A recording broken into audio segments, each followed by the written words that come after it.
सादर आमंत्रित हैं राव।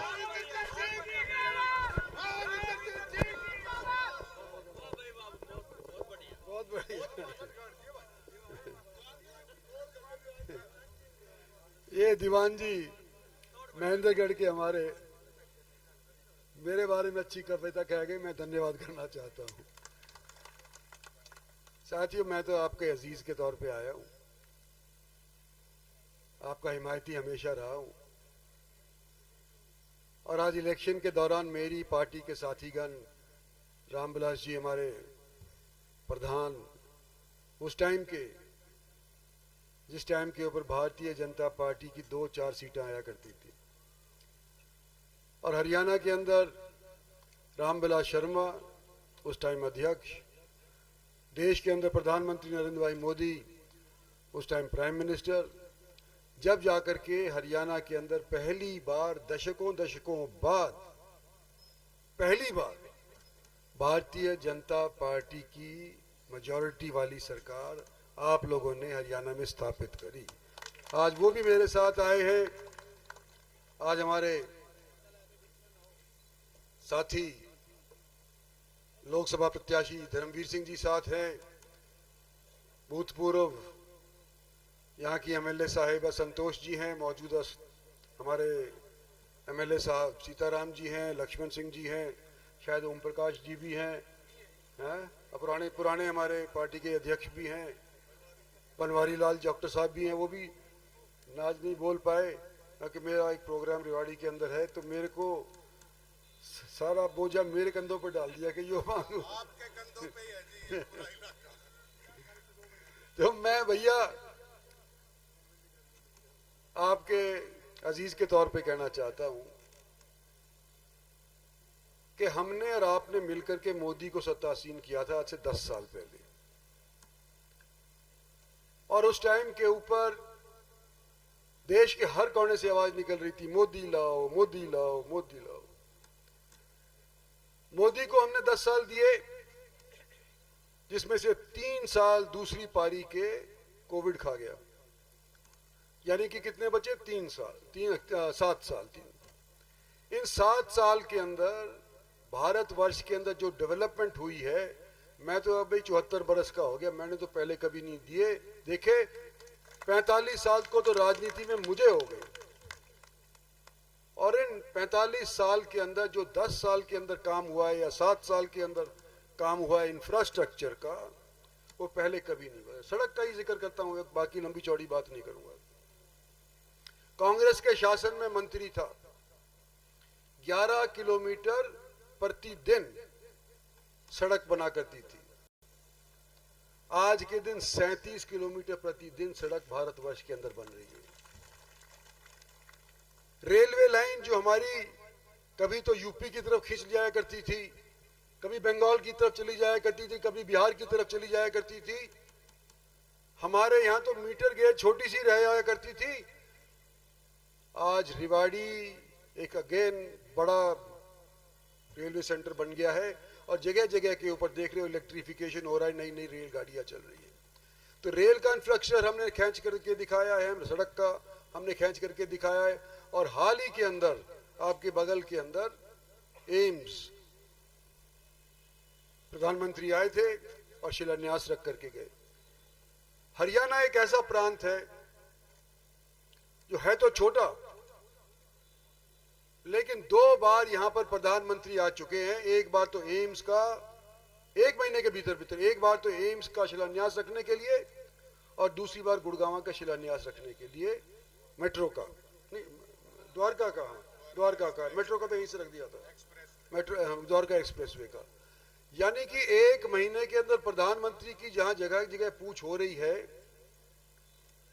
महीने के अंदर 2 बार एक हल्के के अंदर चले जाएं या एक दक्षिणी क्षेत्र हरियाणा के में चले जाएं, ये भी एक मिसाल है। कई जगह तो पहुंच ही नहीं पाते, बड़े बड़े प्रांतों में नहीं पहुंच पाते। और क्यों आए यहाँ पे दोनों बार? क्योंकि भाई इंफ्रास्ट्रक्चर ही यहाँ पर दिखाई दिया करता हुआ। बाकी करनाल नहीं गए, अंबाला नहीं गए, कहीं और नहीं गए, हमारे यहाँ गए। हमने सरकार बनाई हरियाणा वाली, इसमें कोई दो राय नहीं। 36 बिरादरी ने मिलकर के हमने हरियाणा के अंदर सन 14 के अंदर सरकार बनाई जब नरेंद्र भाई मोदी ऊपर थे और रामविलास शर्मा नीचे थे। आज मैं यूं कहता हूं आपसे कि जब आपने इतनी मशक्कत करी और देखा कि पहले अनेक घटक दल के सरकार के लोग मिलकर के सरकार चलाया करते थे, कोई इधर खींच रहा था कोई उधर खींच रहा था, तो हमने 10 साल की अगर डेवलपमेंट देखी है तो 5 साल ही तो और मांग रहे हैं। देश के निर्माण के अंदर 15 साल क्या मायने रखते हैं? 75 साल के अंदर जो हमने काम देखा है उसके अंदर 10 साल निकाल दो बीजेपी वाले, तो कोई ऐसा काम नजर ही नहीं आया। और 5 साल और मांग रहे हैं कि हमने अगर काम किया है तो 5 साल हमारे को और दे दो। और नरेंद्र भाई मोदी को प्रधानमंत्री बनाने का जरिया क्या है? एमपी बना दो, भारतीय जनता पार्टी का एमपी बना दो।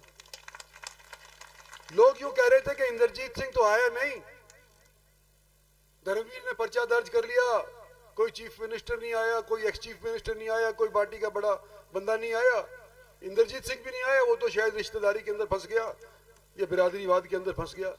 भाई मेरे को लेट पता चला, मैं नहीं आ सका, मजबूरी थी, नहीं आ सका, लेकिन हमारे पंडित जी तो यहाँ पर थे जिन्होंने पार्टी का निर्माण कराया था यहाँ पे। ये तो क्या इससे बड़ा कोई भारतीय जनता पार्टी का हरियाणा के अंदर नेता है?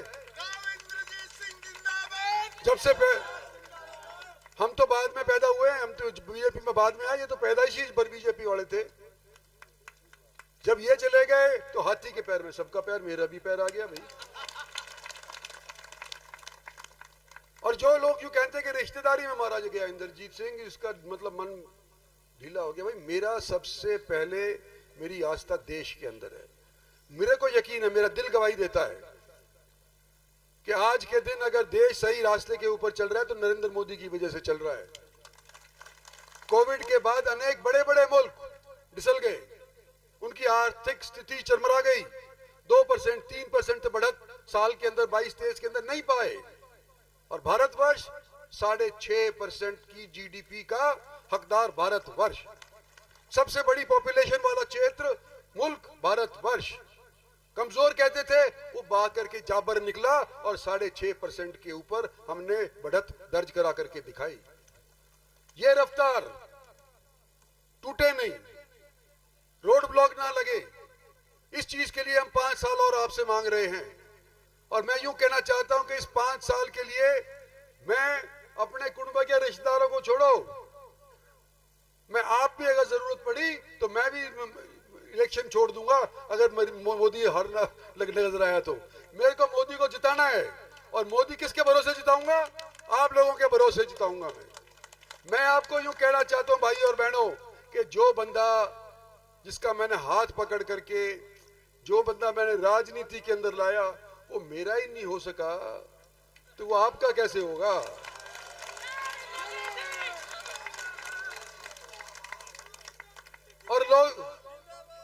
और लोग यूं कहते हैं कि जी हुड्डा साहब चीफ मिनिस्टर बनेंगे, हुड्डा साहब से काम करवाएंगे। दान सिंह उनका दाहिना हाथ है, हुड्डा साहब चीफ मिनिस्टर बनेंगे तो दान सिंह हमारे काम कराओगे। मैं आपसे यूं कहता हूं कि हुड्डा साहब तो चीफ मिनिस्टर जब बनेंगे ना, जब हम उनको बनने देंगे।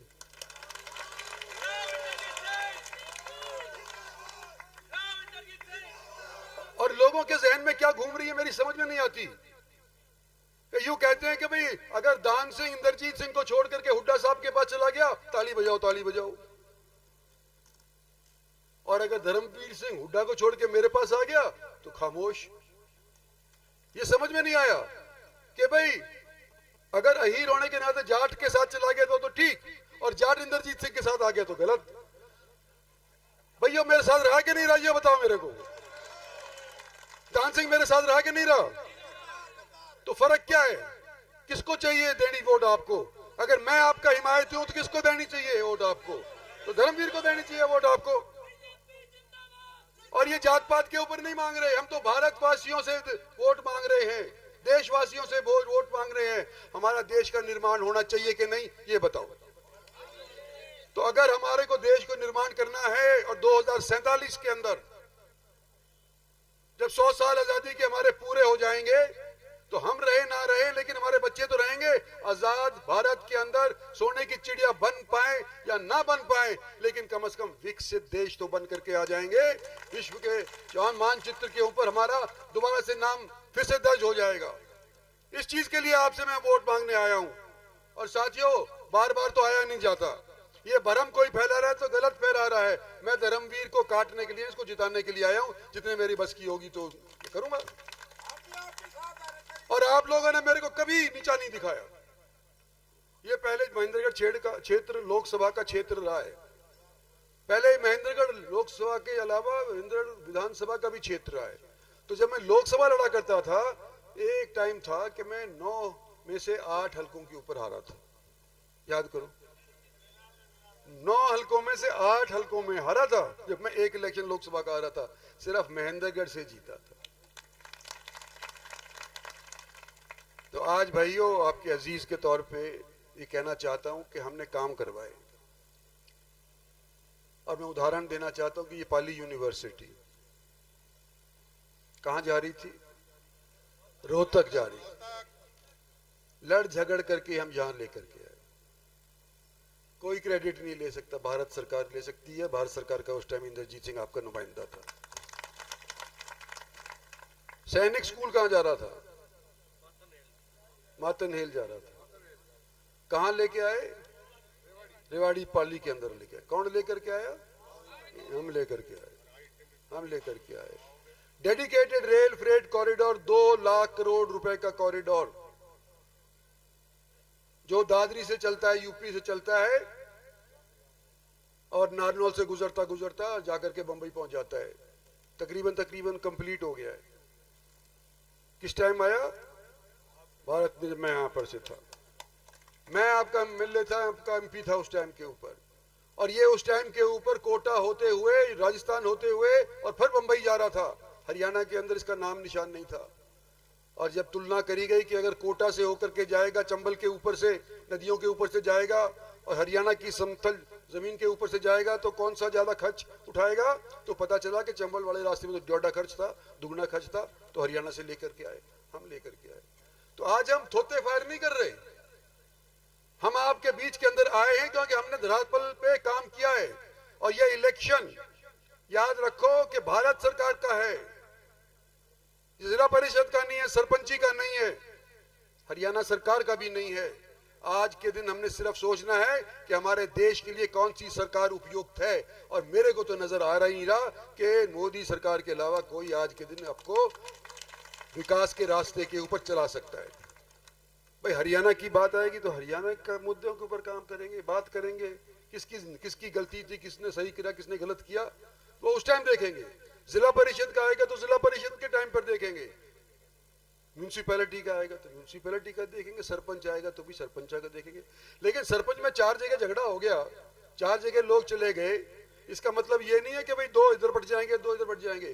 भाई दोनों के दोनों या तीनों के तीनों या चारों के चारों सरपंच अगर हाथ रख के यूं कह दें कि हम देश का निर्माण नहीं चाहते तो हम राजनीति छोड़ देंगे। सब चाहते हैं कि देश विकसित हो। तो आज के दिन देश के विकास के लिए आपके लिए वोट मांग रहे हैं। और आने वाले समय के अंदर जो हमने काम करे हैं 10 साल के अंदर, वो 5 साल के अंदर उससे डौडे करके दिखाएंगे। ये मैं आपसे वायदा करके चाहता हूं। 36 बिरादरी, नर वीर, बुढ़े जवान, सब भारत के निर्माण के अंदर अपना योगदान दे। ये मैं आपसे निवेदन करने आया हूं। और पहली बार जो वोट डालेगा इस बार अपनी, उसकी उम्र 18 से 23 साल तक वालों की होगी। वो तकरीबन 3 लाख वोट ऐसी हैं जो पहली बार वोट डालेंगे। तो उनसे मैं निवेदन करना चाहता हूं कि जब मेरी उम्र के होगे ना, जब याद करोगे कि हमने पहला वोट अपना किसको डाला था, किसके लिए डाला था, किस सोच के ऊपर हमने अपना वोट डाला था, तो मैं तो यही उम्मीद करूंगा कि जब ये अपने बच्चे पोतों को तुम बताओगे तो यूं बताओगे देश के निर्माण की नींव हमने अपनी वोट से 2024 के इलेक्शन के अंदर रखी थी। और क्योंकि ये जवान हैं, गर्मी के अंदर इनका जोश पिघल नहीं जाएगा, इनके एक और भी ड्यूटी लगाना चाहता हूं मैं कि जो वृद्ध है, बुजुर्ग है, अपाहिज है, असमर्थ है, उसका भी वोट आप लोग डलवाएंगे। अपने कंधे पे बिठा करके उसको ले जाना पड़े तो कंधे पे बिठा करके ले जाएंगे, लेकिन पोलिंग स्टेशन तक उसको लेकर के जाएंगे जब बात बनेगी। पहली वोट से अधिक दूसरी बीजेपी की जब सरकार बनी अधिक थी। तीसरी में मैं उम्मीद करता हूं कि दूसरी से अव्वल इस बार आप वोट देंगे। जात पात के अंदर मत फंसियो, देश के बारे में सोच करके अपना वोट डालियो और आने वाले समय के अंदर। हाँ, एक चीज और, 18 तारीख को मेरे यहाँ तो प्रधानमंत्री 2 बार आ लिए ना, एक बार एम्स के लिए माजरा आ लिए और एक बार गुड़गांव आ लिए। मेरे हल्के की बात हो रही है रोम प्रकाश, यह भी मेरा हल्का नहीं हुई, वहां का एमपी तो मैं नहीं हूं, लेकिन हल्का तो मेरा ही है। 18 तारीख को प्रधानमंत्री आपके यहाँ महेंद्रगढ़ आएंगे। कहाँ आएंगे ये तो बाद में आपको पार्टी वाले बता देंगे, लेकिन कृपा करके प्रधानमंत्री का भी आप मनोबल बना करके रखियो, जिस तरह मेरा और धर्मवीर का आज आपने बनाया है। यही आपसे वायदा है। धन्यवाद और जय हिंद।